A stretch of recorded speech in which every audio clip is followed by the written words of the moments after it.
Новый рейс будет выполняться еженедельно по пятницам. Время отправления из Якутска в 5:30 утра. Прибытие в Анадырь в 15 часов.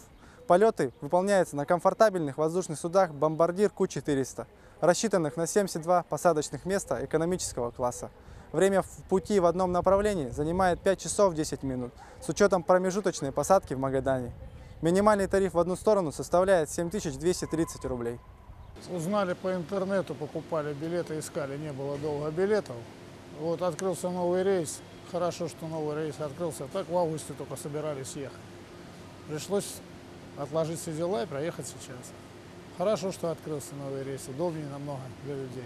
Раньше задолго приходилось заказывать и долго ждать. А сейчас быстрее все-таки рейс лишний, это уже неплохо. Намного лучше.